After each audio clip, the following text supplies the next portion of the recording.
Mas ang bandila sa Kapitolyo o sa Talisay City Hall agig simbolo sa respeto sa pagbangutan dumigas pagtaliwan ni kanhi Provincial Board Member o karon Talisay Councilor Julian Daan. Ang iyang pamilya nagpasalamat usab sa suporta sa katawhan kaniya. Si Chona Carion sa report. Dakong kawala si Konsihal Julian Teban Daan alang sa dakbayan sa Talisay. Si Teban mao numero 1 konsihal sa nakalabang piniliay. Bisan si Mayor Samsam Gulyas naanugnan sa pagtaliwan ni Daan.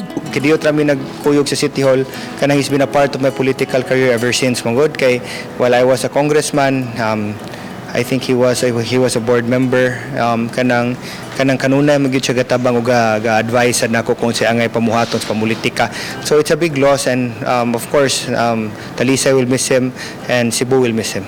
Samtang gikaguulusab ni Annabel Oliva ang bayaw ni Daan ug sa susamang higayon secretary sa konsihal. Matod ni Oliva nga wa gyud siya ikasaway sa iyang bayaw. Naswito jud ko ani nga super buotan jud kay ni siya jud nga pagkabana, pagkaamo, ing ano kanang wa mi masulti jud niya nga bati bisa pag sa mga konsehal o sa mga tao bitaw niya constituents niya buotan jud siya.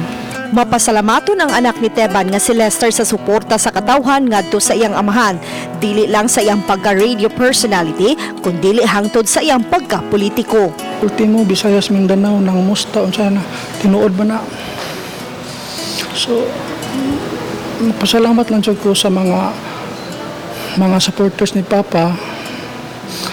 Niya, diha lagi sa kutob, gikuha na sa Ginoo.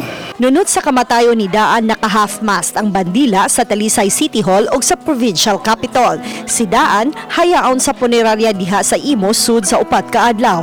Usa ka gabi sa Provincial Capitol ug tulo ka adlaw sa ilang panimay sa Barangay Tabunok. Sa Agosto 30, iagi una siya sa Talisay City Hall o sa ilubong sa Kansohong Cemetery. Uban ni Marlon Melgaso, Chona Carion, Balitang Bisdak.